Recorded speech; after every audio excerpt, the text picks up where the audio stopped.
I'll start.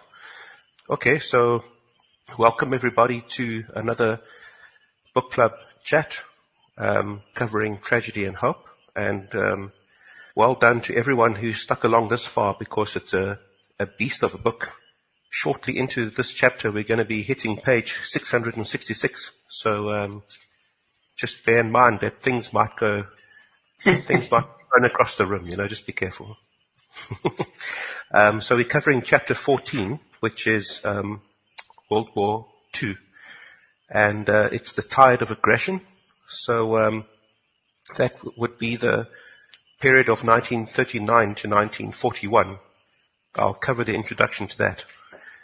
The duration, I found it quite interesting. It runs from the 1st of September. The war started the 1st of September 1939 and finished on the 2nd of September 1945, which makes it exactly 6 years. So there's another 6. It was a total war. The deaths of civilians exceeded that of combatants, and the distinctions between the two became very blurred in contrast to World War I. It must have been horrendous if an army was coming through wherever you happen to be, knowing that you could actually just be lined up and shot or sent to a concentration camp. Horrendous. 17 million civilians died, and 5.4 million of them were Polish. So that's phenomenal. Let's see on page 662, the differences between World War I and World War II. The weapons were much the same. Offensive, defensively speaking, they were very much the same, but the way that they were used was completely different.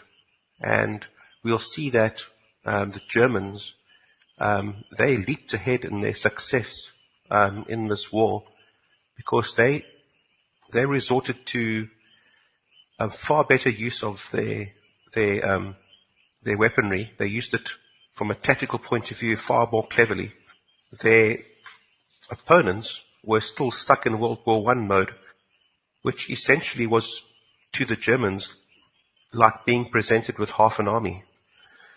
So from around 1942-43, the Allies were able to leap ahead of Germany, so that it took them a while, but eventually through technological gain, they were able to get the better of Germany with regards to technology and tactics. And from 1944 and 1945, the Allies were able to reverse the tide of the Nazi aggression due to superior equipment. Once again, the sciences came to their aid, and they had fresh feet on the ground, particularly when America entered the war. So there are 3 parts to the war itself, 3 periods. You had the first period from 39 to 41, including up to 41, where the Axis powers were dominant, and that is Japan, Germany, Italy. The second point was in 1942, you reached an equilibrium of power, and the third was the Axis retreat from 43, 44, and 45. So 6 complete years of total war divided into 3 distinct periods. So according to Quigley, the Germans were able to advance so well during 39 and 41 for 2 reasons. The chief reason is not because they were highly mobilized for war, but it was because Hitler didn't use orthodox financing. So the financing side of things were arranged in a sense that they weren't restricted to orthodox financing where they had to answer to a free and fair system of economy. Rather, the political needs and the matters pertaining to warfare dictated to the financial system, and they had to toe the line and come up with various plans. And then, of course, it was the reverse in the Allied side, where they were very much stuck to the orthodox good management of balancing the books, etc., etc. So the Germans soared ahead with regards to finance. The Allied forces were conflicted as well when it comes to the theory of warfare.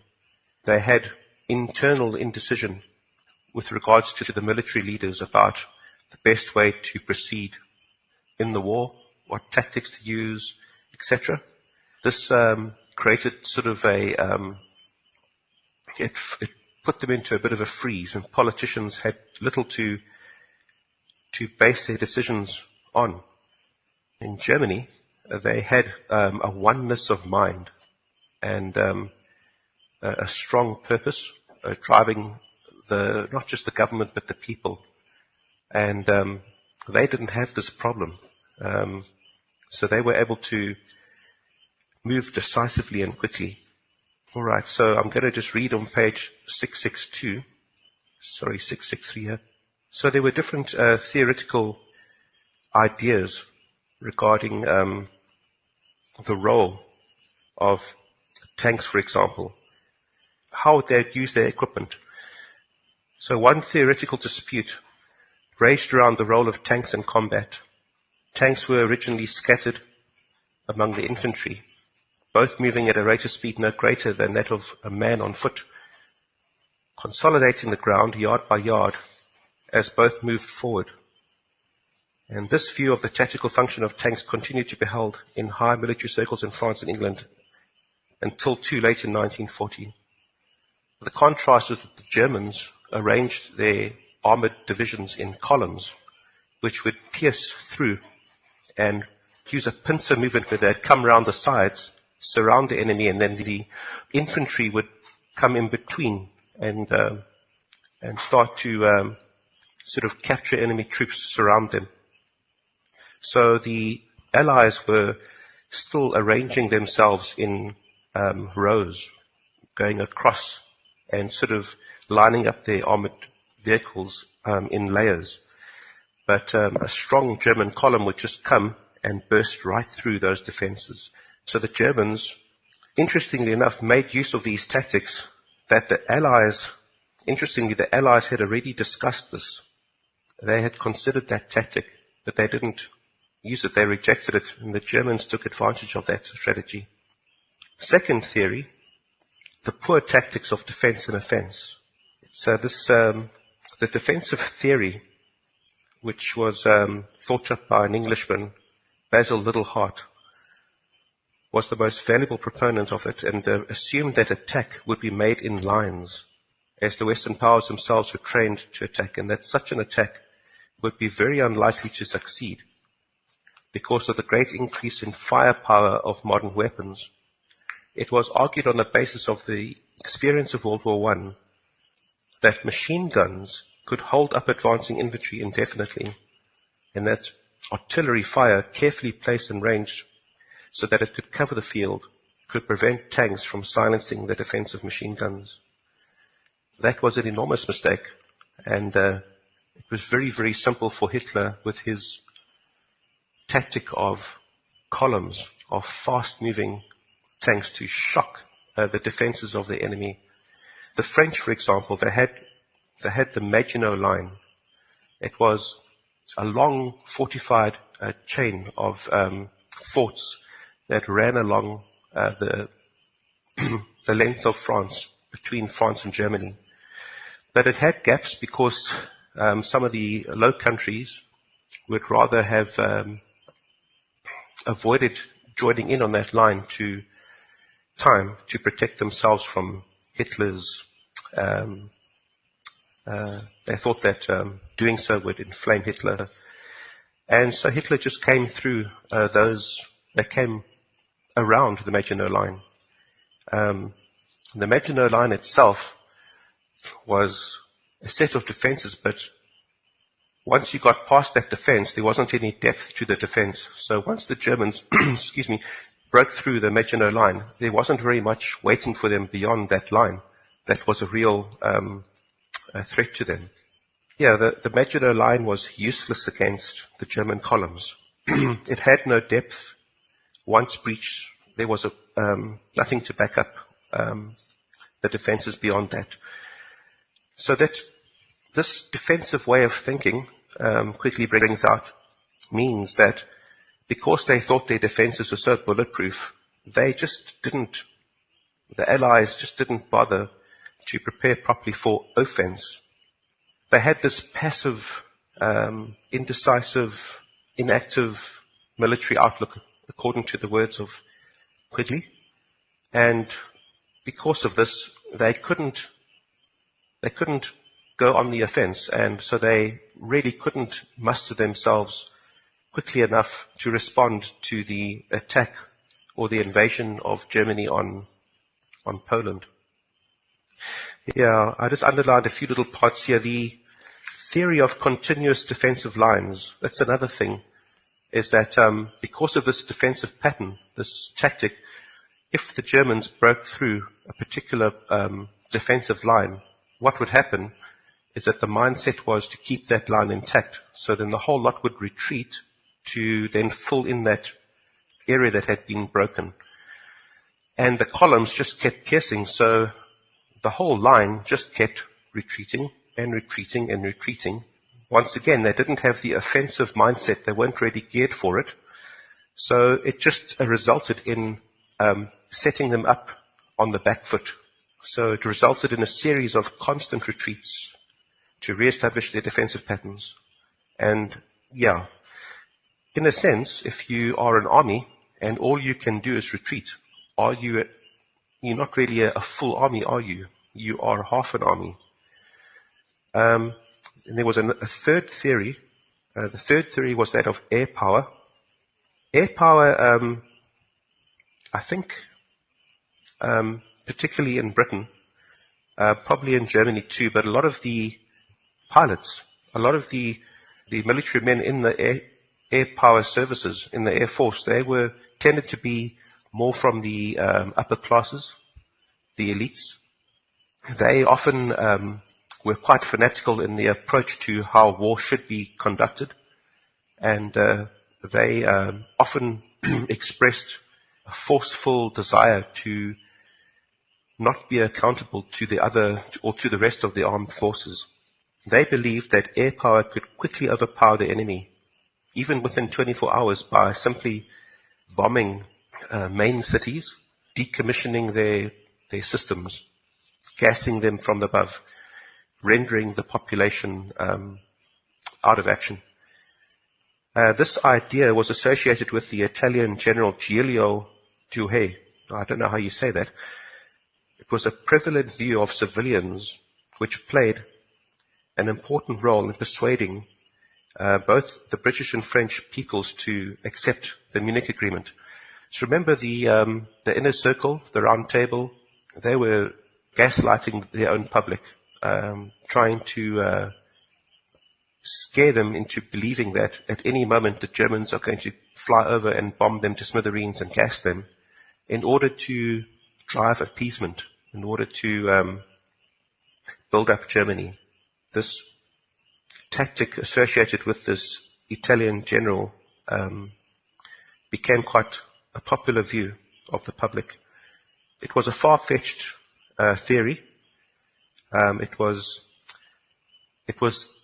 technically something that had been tried and that had worked, but it had only been done successfully in areas that had virtually no defense. It was a ridiculous idea.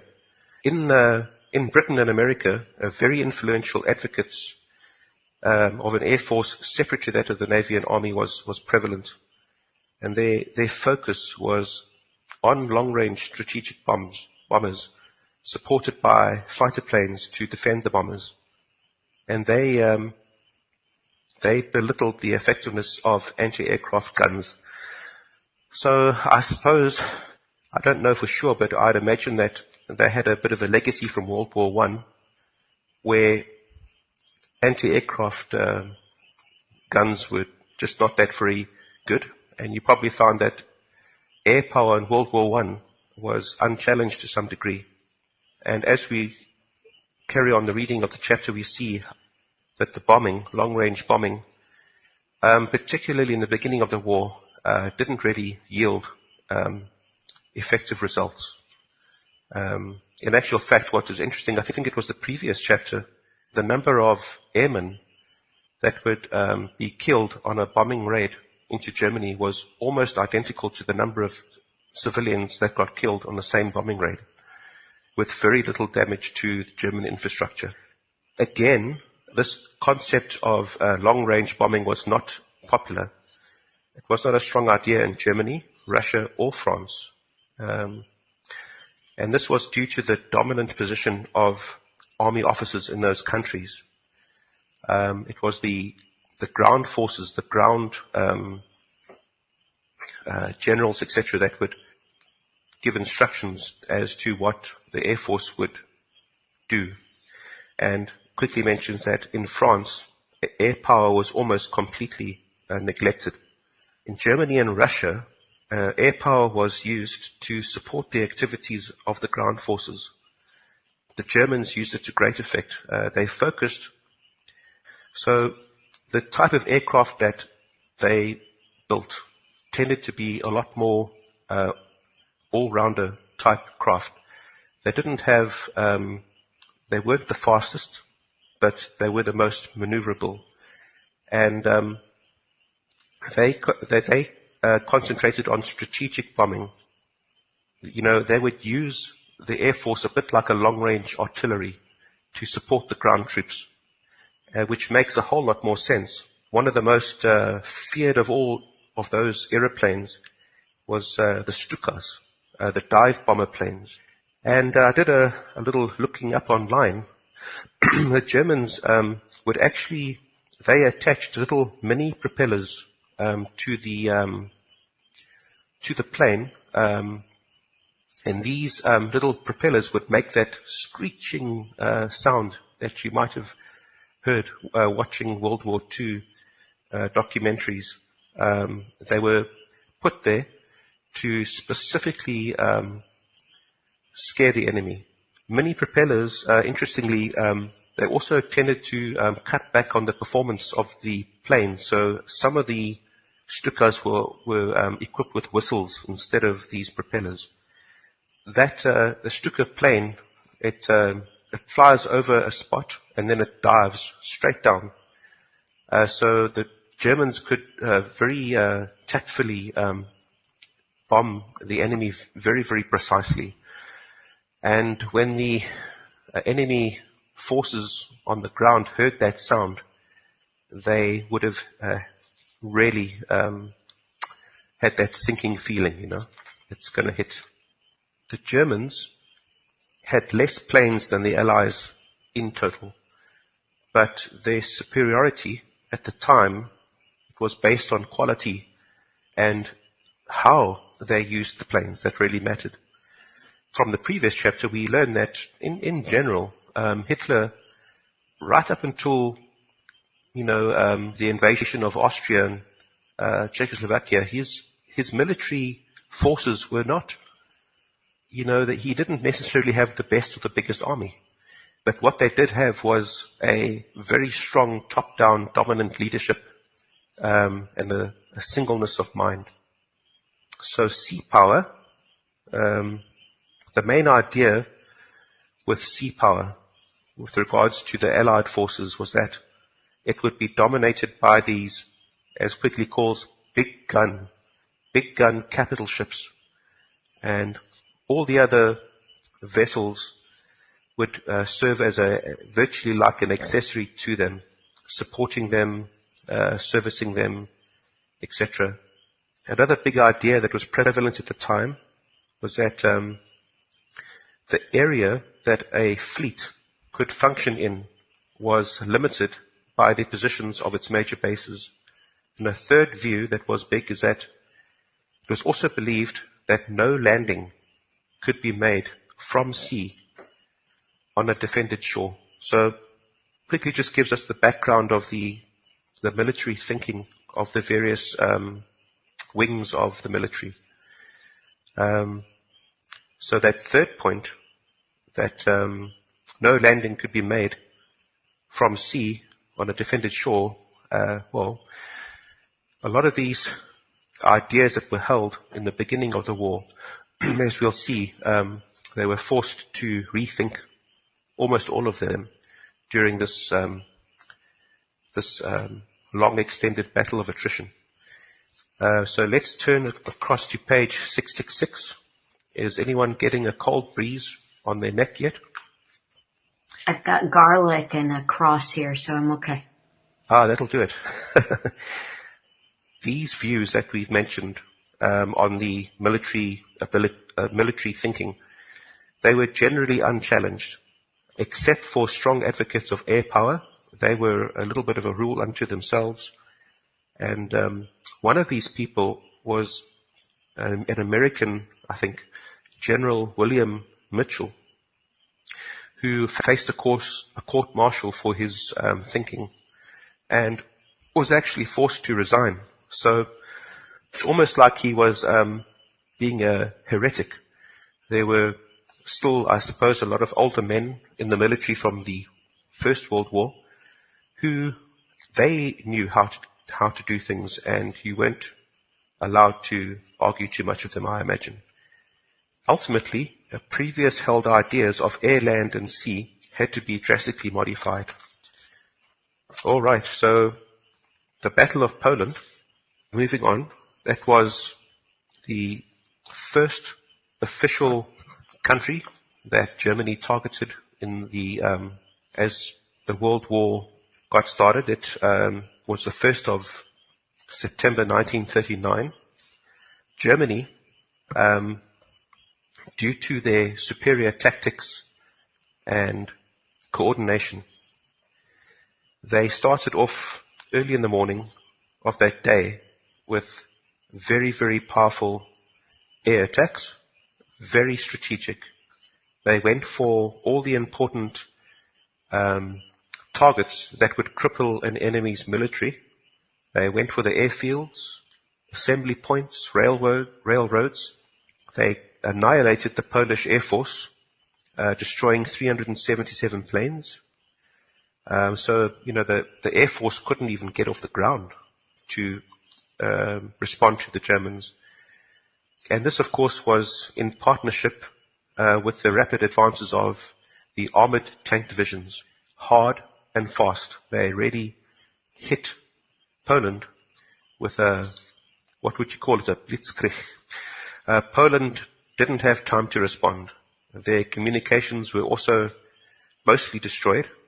And so, although they had a reasonably sound and substantial army, they had quite a few divisions. They had armored division. They were a decent fighting force, but they couldn't coordinate their fighting units. So they were just overrun by the Germans. Read now, page 667. So although Britain and France declared war on Germany on September the 3rd, it cannot be said that they made war during the next 2 weeks, in which fighting raged in Poland. British airplanes roamed over Germany, dropping leaflets for propaganda purposes, and French patrols ventured into the space between the Maginot Line and the German West Wall. But no support was given to Poland. Although France had 3 million men under arms, and Hitler had left only 8 regular divisions on his western border, no attack was made by France. I underlined this twice. Strict orders were issued to the British Air Force not to bomb any German land forces, and these orders were not modified until April 1940. So similar orders by Hitler to the Luftwaffe were maintained for part of the same period, when some British members of Parliament, led by Amory, put pressure on the government to drop bombs on German munition stores in the Black Forest, the Air Minister, Sir H. Kingsley Wood, rejected the suggestion with asperity, declaring, "Are you aware it is private property? Why, you'll be asking me to bomb Essen next." Essen was the home of the Krupp munitions factories. That's a very, very odd thing to say. So I actually made a little note later on in the book, in the chapter, where I said, if you had to, I've come to the conclusion that I think that Hitler, judging by some of his very strange decisions he made, as you'll see later on, he must have been working with Chatham House. I got a feeling if you had to just interchange when you see the word Hitler with Chatham House, it might make more sense, because a lot of very, very strange decisions were made that were all seemingly falling right into the hands of the round table groups. And of course we know at the end of World War II, Hitler's body wasn't found, and he is supposedly known to have escaped to Argentina, which could mean that, just like old, what's his name, Bin Laden, who was flown out of New York. Perhaps, it was the Anglo-American establishment once again shipping old Hitler out of town. We'll never really know, but I have a suspicion that that is probably more true. Similar efforts to force the French to take some action against Germany were rejected on the ground that this might irritate the Germans so that they would strike back at the Western powers. So appeasement was still going on well into World War II. So we see that Winston Churchill steps in here. The British public and the English Parliament were starting to really wanting to push back now. What is going on? Why aren't we dealing with Hitler? And so they brought in Winston Churchill as Lord of the Admiralty to kick off the war. Before World War II, Winston Churchill was generally despised by most of the rest of the political class. But he was known for being a bit of a, what's the word I'm looking for? Well, regardless, he was the man of the time to give Hitler what was needed. So they made Churchill Lord of the Admiralty. It was primarily to quiet the English Parliament. The British Navy, we learn, was so slow in getting going that this allowed time for German battleships to leave their ports. At this stage, nothing is a coincidence anymore as I read this book. As far as I'm concerned, it was a strategic thing. They let them out the gate. So blockades against Germany were half-hearted. Can I just add something there? Yeah. Churchill actually bombed and destroyed the whole French Navy, saying that he was worried about the Germans taking it over. So that sort of ties in here a little bit. Definitely, Greg. Yeah. Yeah, it's for instance with the blockade, it was so half-hearted because essentially for weeks on end during the Polish invasion, French iron ore was being passed through the Low Countries and they were exchanging, they were trading. And this trade continued for weeks until Hitler, with Hitler forbidding his forces to just steer clear of the western frontier. Don't interfere. So there's just more coordination to all this that comes out, and you've got the Chatham House group sort of gaslighting their public, pushing for appeasement to the most ridiculous levels. You've got Hitler, who would pretend to reject the concessions. He would push for more and more ridiculous requests. Funny enough, Hitler just keeps doing exactly what the round table groups want, whilst at the same time being the enemy.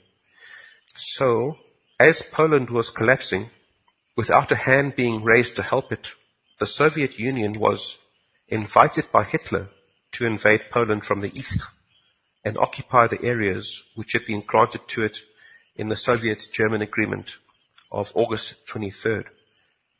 The Russians were eager to move in order to ensure that the Germans stop as far as possible from the Soviet frontiers.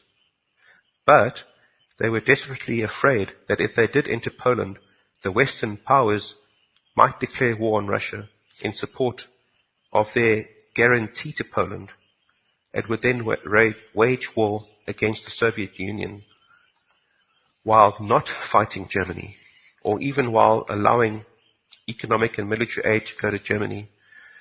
So I get my overall impression is that Hitler and the inner circle of the round table groups were quite well acquainted with each other, more than we are let on. And it appears that it seems that the Russians were actually the ones that were played for a little bit of a dupe, I think, anyway. And so accordingly, the Kremlin held up its invasion of Poland until September the 17th. A little legal matter whereby the Polish government petitioned Romania to seek refuge in Romania technically meant that because Poland no longer had a government on the soil of Poland, that it would then not constitute an act of aggression if Russia moved in. So there's your legalism for you. The people don't really matter, it's the government. So the Soviet leaders, they sought to justify their advance into Polish territory with the excuse that they must restore order and provide protection for the Ruthenian and white Russian peoples of Eastern Poland. We learn that the Soviet and the Nazi military, the armies, met together. You'll find photographs of, the two groups of military leaders and soldiers having a great old camaraderie. And so they were very much allies at the time. On September 28th, a new agreement was made between Molotov and Ribbentrop, dividing Poland. Accordingly, Lithuania was shifted into the Soviet sphere, while in Poland itself, the German sphere was extended eastward from the Vistula to the Bug River along the old Curzon line, because Russia wanted to follow the nationality boundary. And that is the Polish invasion. Melissa, would you like to take the next? Okay. This next section is called the Sitzkrieg, September 1939 to May 1940. And Sitzkrieg is sitting war. And it says the period from the end of the Polish campaign to the German attack on Denmark and Norway on April the 9th, 1940, is frequently called the Sitzkrieg, sitting war, or even the Phony war, because the Western powers made no real effort to fight Germany. These powers were eager to use the slow process of economic blockade as their chief weapon in order to avoid casualties. There was something that I was wanting to find out yesterday about something called the War Production Board, which I'll get to. And I remembered that I read a biography of Bernard Baruch, about a year and a half or two ago. And then the title of it was called Mr. Baruch. And it just so happened that what I was looking for on the war board, the pages that followed, There was a description there. She said, "We called the war phony. Only the fall of France and Belgium, the tourists' playgrounds, had meaning for the United States. America at large cared little, apparently, about the men, women, and children of Poland, who fled like hunted animals through roads clogged with trucks, wagons, cars, and cavalry soldiers, now racing, running, trying to hide under a searing sky in the open fields under the shadow of wings that soared and swooped, and the drilling of machine gun fire and bombs ripping furrows or graves ahead of them. Dust blew in clouds. It powdered the dry tongues of babies strapped to motorcycles or slung in sidecars. It stung and inflamed their eyes. Flies swarmed. There were no places to rest in the cowering little villages, no places to bathe in or prepare milk or food except in the homes of kindly strangers who might themselves be fleeing a few hours later. Faces were wan and worn. Eyes were dry and seemingly sightless, but no one wept. One observer recorded that their eyes would haunt her always. Poland had been a battleground for centuries, lashed and cut like wheat for the harvest, but never before like this. The bombs hurtling down on the train of women, children, and wounded soldiers lumbering out of Krakow, again and again shuddering to a stop for the bodies to be brought out, 10 and 12 at a time. Refugees were fleeing across the border. They were not afraid of death, but of living under the Nazis or Russians. And for Americans, it was a phony war. It was not phony to Baruch, who read the eyewitness accounts sent to him by Mrs. Roosevelt. He's an interesting character. I'll mention him again in relation to the war board, but this is interesting. I don't think that the British had the same idea necessarily once it came to them. I don't know what the French were thinking before it got to them, but it is interesting that they said, Americans only cared when it was destroying their little playgrounds. Otherwise, they wanted to stay out. Hitler seemed to think that he wanted Poland. He now had Poland, and there was no reason to continue fighting. And so he offered peace, which was rejected by the Western powers. They were determined to destroy Hitler.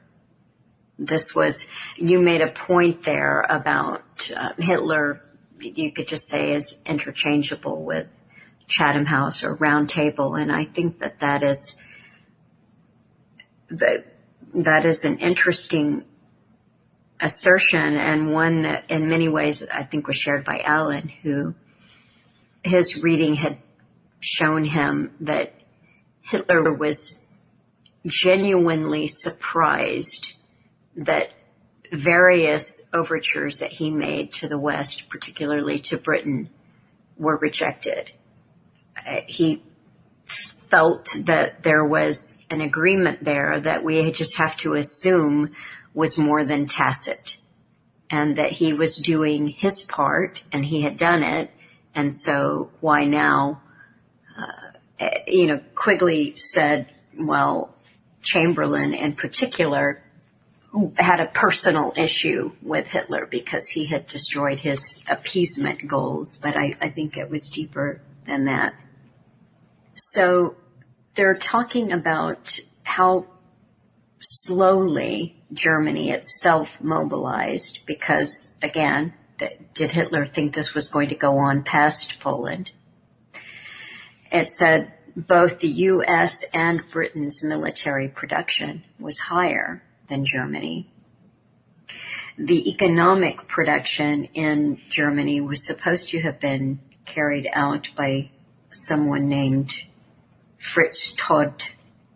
He was an engineer who was in charge of the construction of the West Wall. He was killed in an airplane crash in February of 1942, and his successor was Albert Speer. And it goes into a description of the reasons why Speer's mobilization plans were slowed down.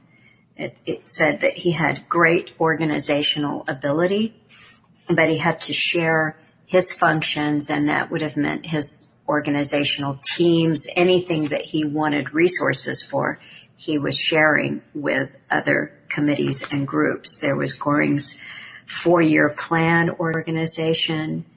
There was a central planning board, and Speer was one of 4 men on that who had powers of top allocation for, material resources, but he had no control over labor. And again, he was sharing this with other organizational bodies. It said that the SS took over a great deal of war production because they had the labor. They had concentration camp labor. And Britain was applying economic warfare towards Germany, but this was applied slowly, and the way they describe it, it was across the board rather than on resources that would have really hurt. It said Germany began the war in September 1939. Less than a third of its oil, rubber, and iron ore were of domestic origin. It only had 2 months' supply of gasoline at the peacetime rate of consumption and about 3 months' supply of aviation fuel. It goes on to tell you that that though they weren't that well equipped and they didn't have that many resources, because they weren't getting pressure from Britain that was sustained and well thought out, Germany was able to use the resources and eventually, after France particularly, the manpower labor of their conquered territories. It talked about their U-boats and the attacks there. It said that the British were trying to control contraband and place restrictions on German imports to give a burden to the Navy. Germany was not prepared for sea battles at all. And so there were essentially, in the beginning, there were some good successes there, but it said as far as the U-boats were concerned, there was no improvement in the situation until the latter half of 1941. The U-boat sinkings were averaging 7 a month, but Germany had the replacement capacity of 15 per month that they were building. So they were managing to build up their U-boat supply in spite of the fact that Britain appeared to be giving it the best effort to take them out. Britain was also heavily involved in detaining any ship, and at a certain point they were bringing in the U.S. into this project, and they were detaining ships that were suspected of carrying contraband. And Britain issued what they called passports that commercial shipping had to have. They were called Navy certs. It said here, in contraband control work, suspicious merchant vessels were forced to put into a control harbor for search of their cargoes.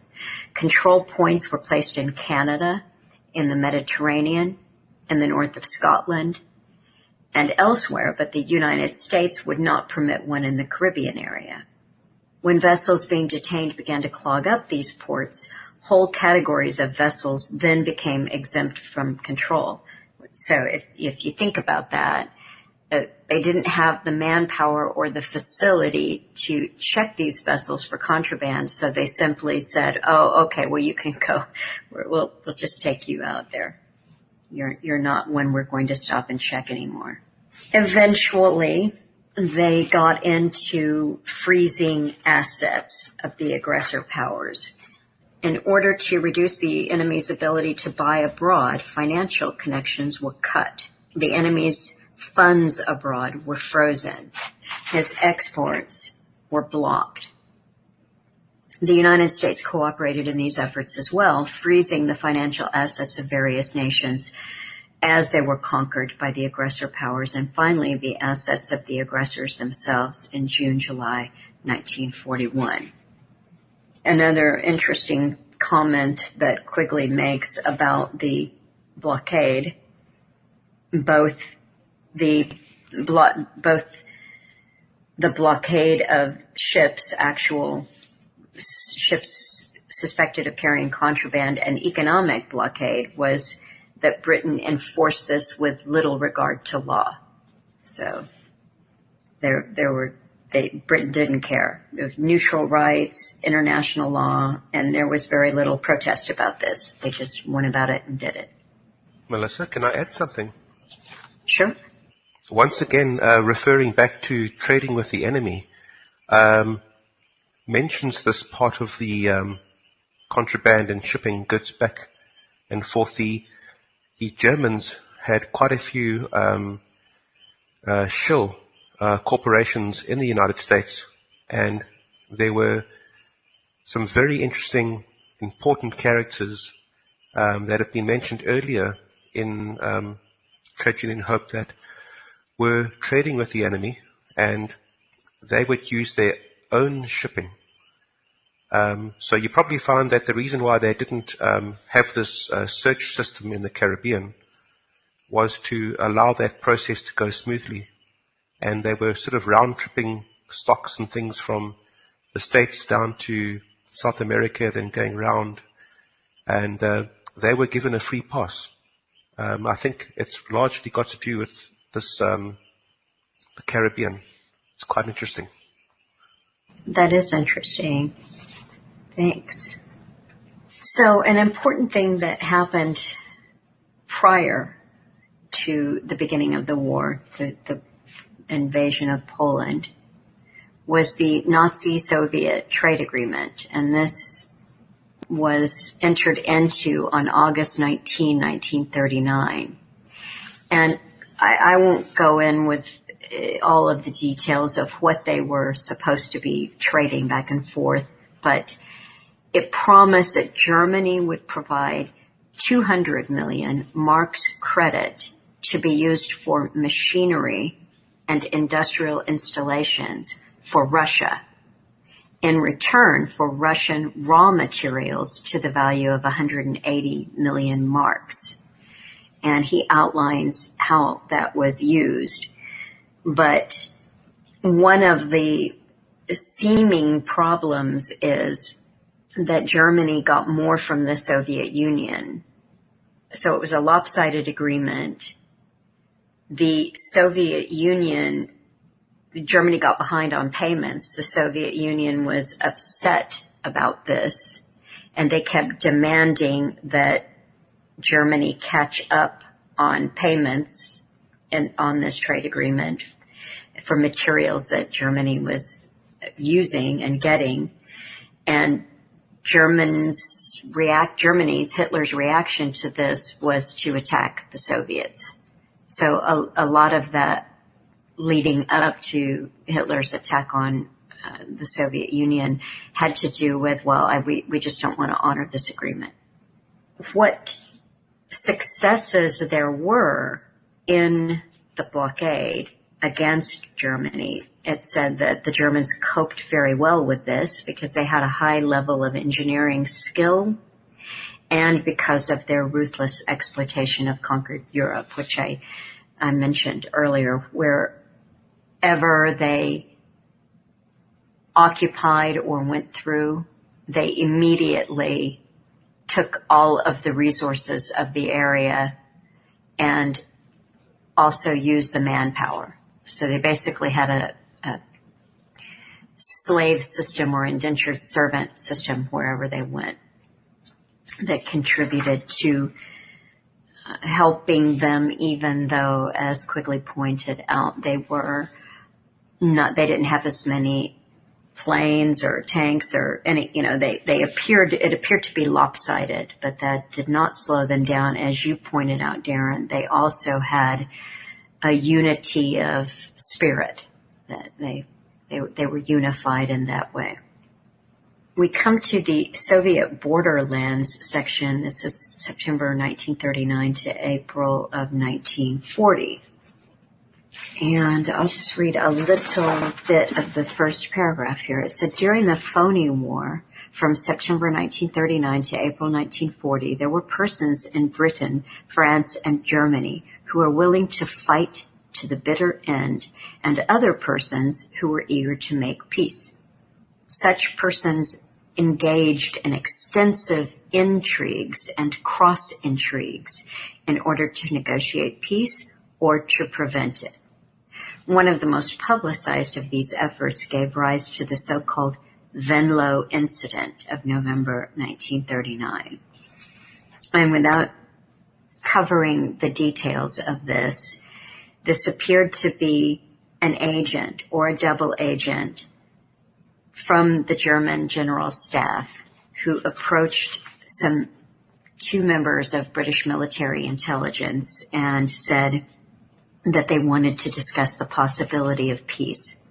They spent several days doing this, and then when it appeared that they were close to negotiating this peace, one of the Germans killed one of the British attachés and then basically kidnapped a couple of more people and took them out, I think, to Berlin. I'm not sure. But that Quigley said this was just one example, and he said, on the whole, a rather unimportant one of a number of unsuccessful efforts to make peace between the Western powers and Germany in the 6 months following the defeat of Poland. These efforts combined with a lack of fighting in the, quote, phony war to convince the leaders of the Soviet Union that the Western powers had little heart in fighting Germany and would prefer to be fighting Russia. As we shall see, this was probably true of Chamberlain and his close associates, and of Daladier and his successor as Prime Minister of France, Paul Reynaud. To avoid or at least postpone an attack from either the Western powers or Germany became the chief aim of Soviet policy. Another thing that was another situation or pressure point, I guess you could say, for the Soviet Union was what was going on in the Far East. They sustained 2 attacks by the Japanese army on Soviet territory. I think that was, I guess, in the period 1938 to 1939. They also had a spy. The Soviets had a spy in Japan, and I don't know how to pronounce his name, but it's Richard Sorge, and he was very effective. He had Nazi associations. He was very well connected in Japan, and his intelligence allowed the Soviets to weaken their defenses in the Far East and strengthen them in Europe. So though they had sustained these attacks from Japan, the overall intel was that there wasn't so much of a threat there and they could put their attention elsewhere. And at this time, the Soviet leaders were worried about the Balkans, the Caspian oil fields, and they were also fearful of an Anglo-French attack. In the Baltic, they were fearful of Western powers and of Germany. The situation, as Quigley tells us, in the Balkans was precarious. I'm going to actually read a little section here because I found the maneuvering that was going on in points of the world that we don't hear that much about is interesting. There was a lot going on in these early months of the war. It said the political situation in the Balkans was of such precarious stability that the Western powers did not dare to make a move in the area for fear everything would collapse. Turkey, Greece, Romania, and Yugoslavia were joined in a Balkan entente aimed at preventing any Bulgarian aggression. since these four states could mobilize over 100 divisions, although lacking all modern or heavy equipment, they could keep Bulgaria quiet. Unfortunately, the Balkan Entente was not designed for protection against Italy or Germany, where the real danger lay. Italy had various projects to attack Greece from the Albanian territory it had seized in April 1939. It also had fully matured plans to disrupt Yugoslavia by subsidizing and supporting a Croat revolt under Ante Pavelic against the dominant Serb majority in that state.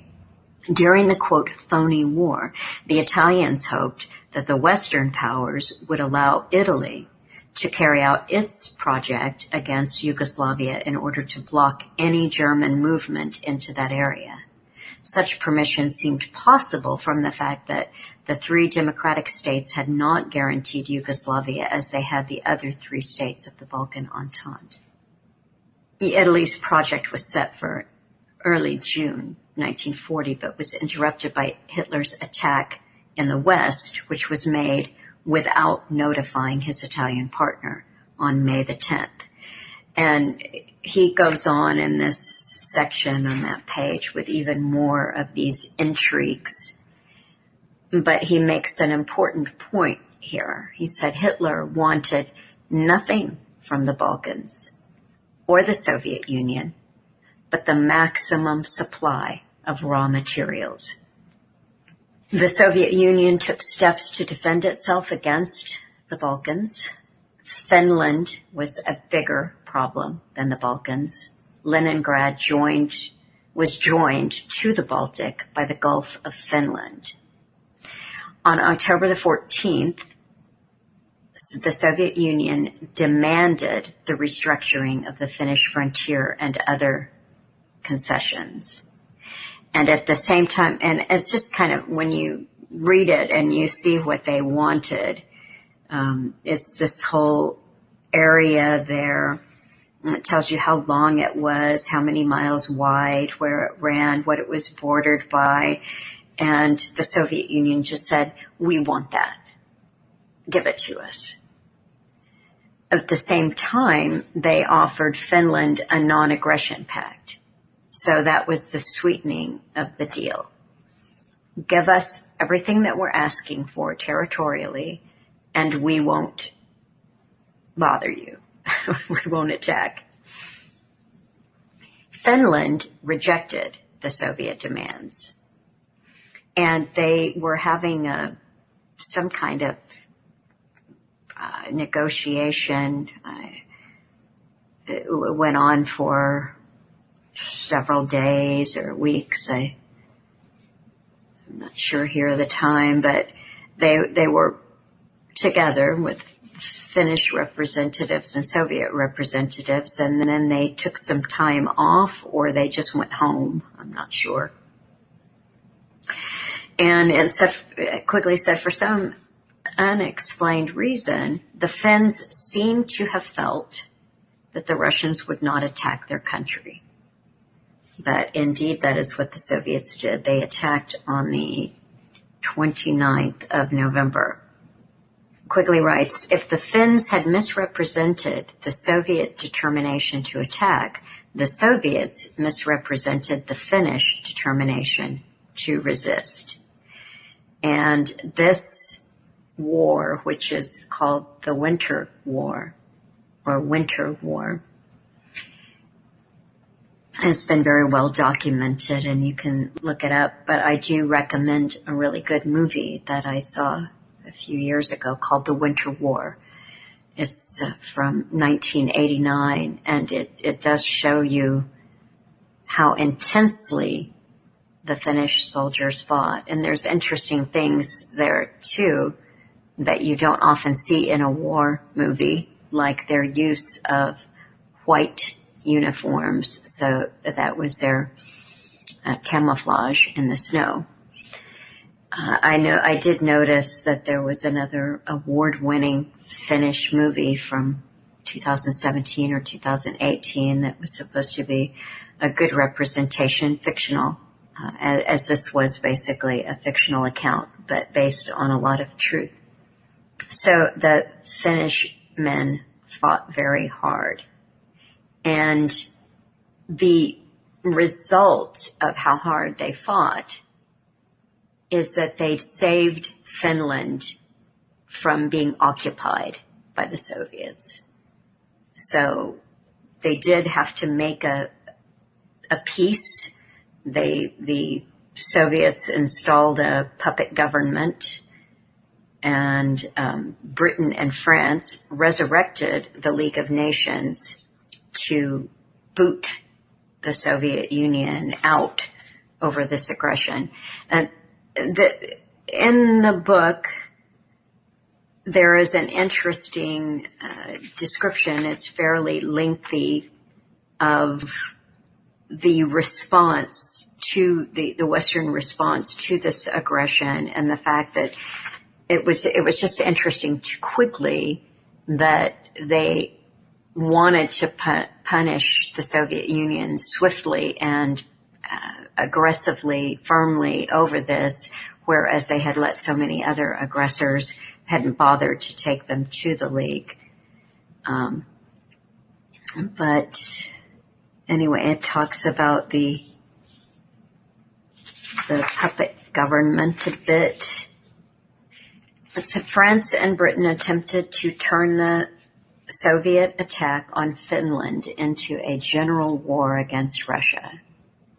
They prepared, or they said that they were preparing, an expeditionary force of 100,000 soldiers. That was France and Britain.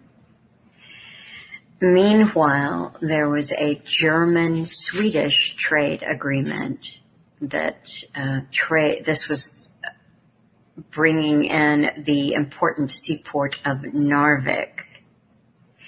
And Germany began making plans to seize Norway.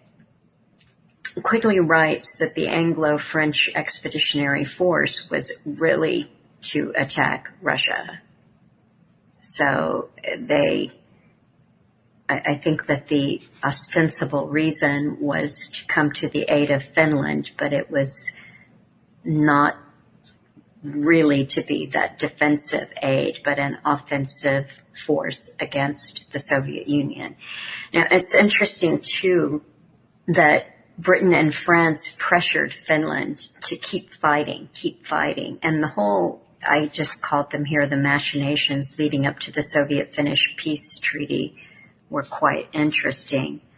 Quigley writes, they actually did, I said they did all they could in my notes here to encourage the Finland to keep fighting, but Quigley writes, Britain and France did all they could to force Finland to continue to fight until they could arrive on the scene. In February, word was sent that if Finland made peace, the two Western powers would not be bound to support Finnish independence after the Great War ended. On January the 3rd, the British ambassador was withdrawn from Moscow, and on February 26th, Lord Halifax rejected a Soviet request that Britain convey its peace terms to Finland. So Halifax said, no, we're not going to take your peace offer to Finland.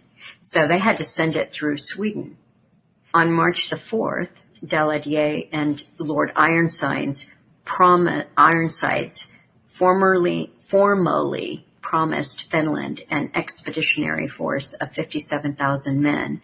The Scandinavian countries put pressure on Finland not to ask for troops and informed Britain that they would tear up their railroad tracks if the expeditionary force tried to cross. The request did not come from the Finns, and so Daladier sent them a threatening message and said, I assure you, once more, we are ready to give our help immediately. The airplanes are ready to take off. The operational force is ready. If Finland does not now make her appeal to the Western powers, it is obvious that at the end of the war, the Western powers cannot assume the slightest responsibility for the final settlement regarding Finnish territory. It's just interesting because whatever was going on there, Finland was acting alone against the wishes of every other major power there. Eventually, they made their peace. They ignored all of these threats. It said the Soviet-Finnish peace treaty of March 12, 1940 was made at the insistence of the Finnish commander-in-chief, Baron Mannerheim, although it was much more severe than the Russian demands of October. So they were successful there. The next section is called the German attack on Denmark and Norway, April 1940. Hitler's orders to attack France were given and reversed a half a dozen times between September 1939 and May 1940. And this is, I'm just read a little section here because it gives some insight into Hitler's way of waging war. Each of these orders, so at least a half a dozen orders that were given and then withdrawn, each of these orders was reported to the West through the Dutch military attaché in Berlin. But as no attack eventuated, it is probable that faith in this informant declined. Information also came from other sources. One was an account of an Italian foreign minister who said that there was an attack being prepared. In January, a German plane with operational orders for the attack made an emergency landing in Belgium. The orders were captured before they could be destroyed completely. This caused great alarm in the West, but no one could be sure if the captured documents were authentic or part of a Nazi false alarm. In the meantime, from December 1939 onward, plans to invade Norway were prepared at the insistence of the German admirals. These plans were made in cooperation with Major Vidkun Quisling, a former Norwegian Minister of War and a leader of the insignificant Nazi Party in Norway. And that is interesting because through the remainder of the war and afterwards you hear of a collaborator or, from another country, a cooperator being called a Quisling. Finally, formal orders were issued by Hitler March the 1st, 1940 to occupy Denmark and Norway.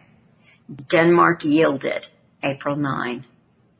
That same morning, German agents who had obviously already been brought into Norway seized Norwegian airfields, radio stations, and docks.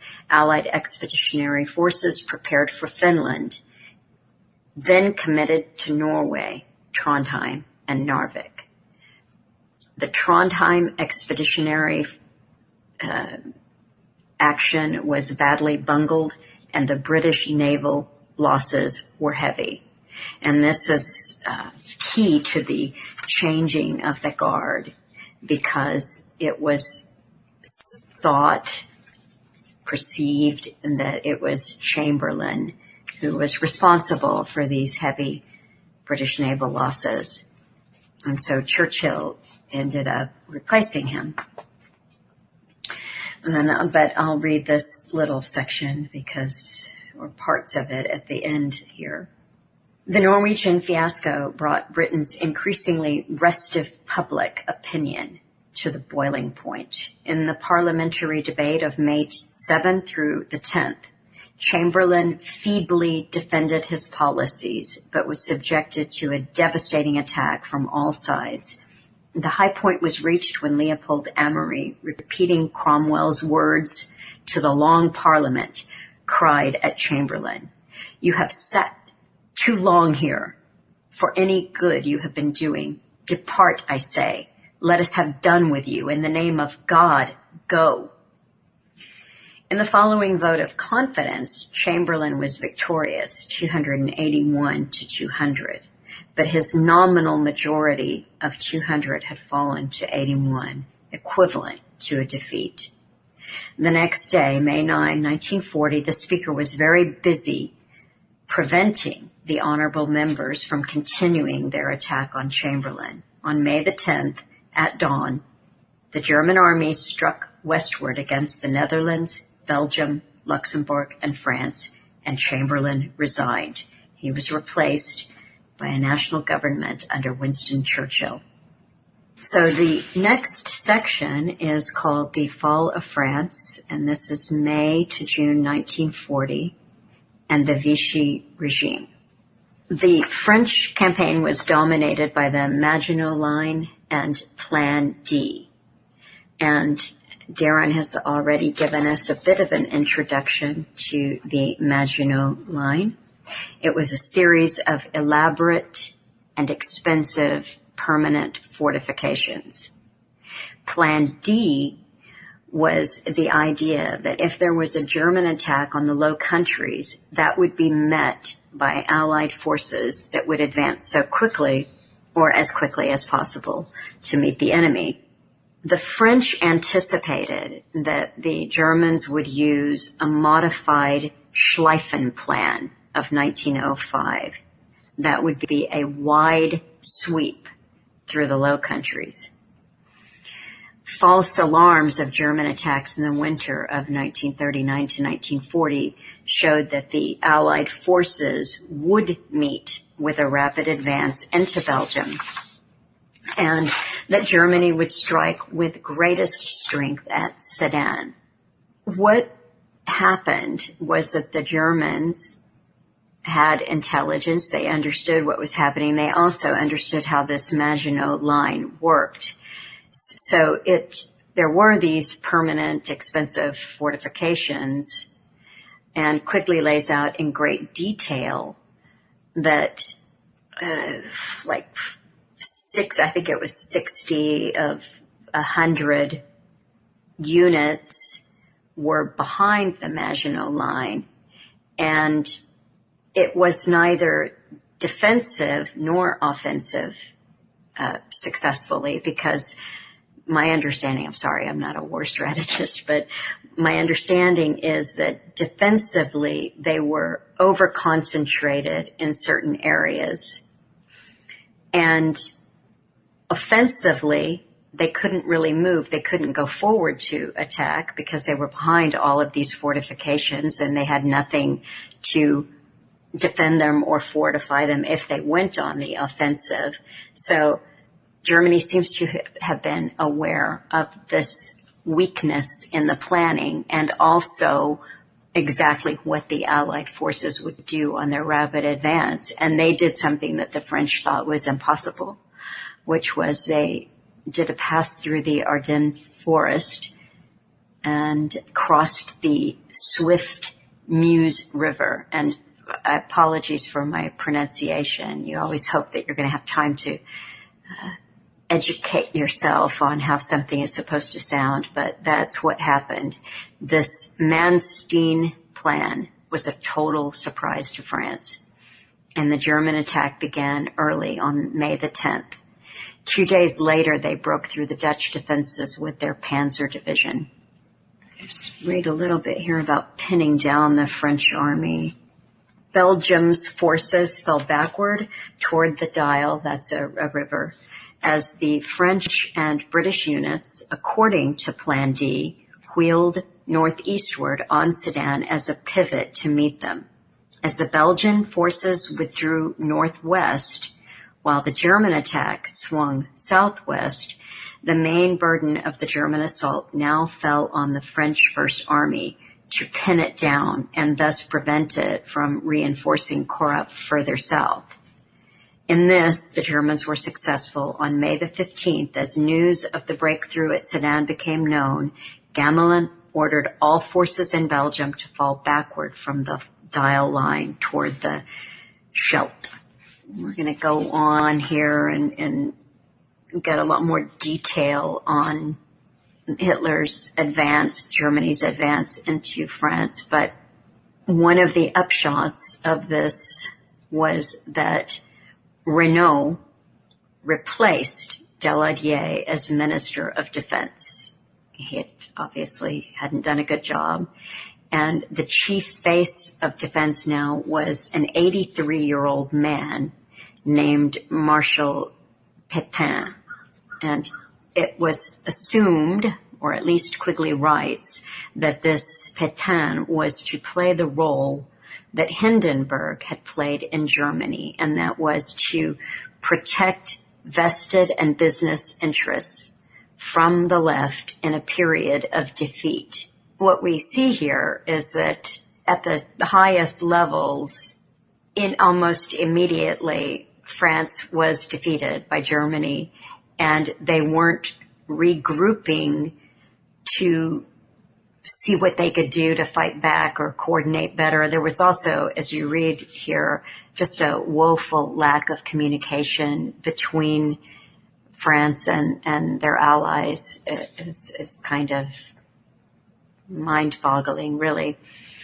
But what the strategy seemed to be was, let's us, the ruling class, protect ourselves. We've got Weygand on his unsuccessful effort to make a coordinated attack, and the German breakthrough again of the Belgian army in a different location, and then at this point King Leopold of Belgium makes an unconditional surrender on May the 27th. So here the British Expeditionary Force began to evacuate through Dunkirk. And Weygand tried to form a new line along two rivers, the Somme and another river. And the Battle of France began June the 5th, and the line collapsed. So they gave up before it started, as near as we can tell. The German units roamed at will on captured fuel. Weygand requested the government to seek an armistice. Reynaud refused civilian surrender, and he also rejected military capitulation. And this is interesting. I'm not sure what kind of surrender he was thinking, but Reynaud wanted to keep a French army as a guarantee against economic or social changes in France. Reynaud sent 18 messages to Churchill for help, which were not answered, and his appeals to Roosevelt were not successful. And I know that Greg piped in earlier, and there may be some people in the group who have a better understanding of this than I do, but I found this really interesting. Quigley writes that the chief concern for London and Washington was the fate of the French fleet, and also North and West Africa. The concern was that if the French fleet were combined with the Italian and the German navies, then that could destroy the British sea defenses, force a British surrender, and it would place America in great danger. A German occupation of French North and West Africa would close the British route through the Mediterranean, and it would allow Italian forces in Libya to invade Egypt. It's just an odd background, both internally in France and externally with the British and the Americans. It said, Quigley wrote that the Washington and London did what they could to dissuade Mussolini from attacking France and persuade the French to avoid any armistice which would yield French Africa or the French fleet to Hitler. The armistice negotiations were concluded on the 25th of June. And I'll just read a little section here on page 690.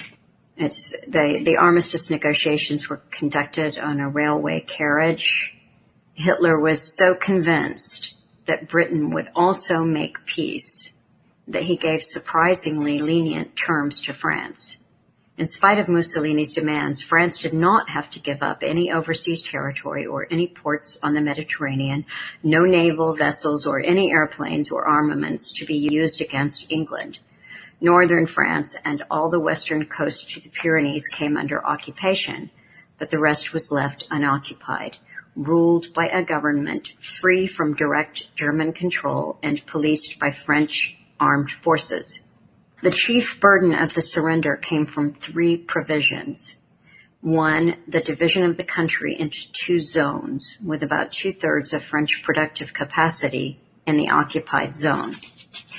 2, all French prisoners of war, amounting to almost 2 million men, were to remain in German hands until the final peace treaty, while German prisoners were to be released at once. And the third term of the surrender was that all the expenses of the German occupation were to be paid by unoccupied France. The 2 zones were sealed off so completely that even postal communication was reduced to a minimum. This crippled the economy of the unoccupied part. The expenses of the army of occupation were set at the outrageous sum of 400 million francs a day. Moreover, by fixing the exchange rate at 1 Reichsmark for 20 francs in place of the pre-war rate of 1 for 11 francs, it became possible for the occupying forces to buy goods very cheaply in France, thus draining wealth to Germany. The governmental system of Vichy France was a kind of bureaucratic tyranny.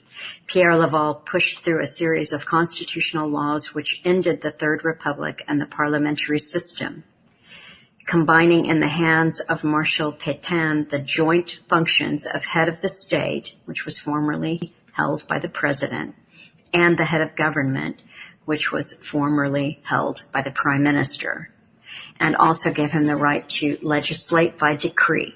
Laval was designated as Petain's successor in holding these powers, and the parliamentary chambers were dismissed.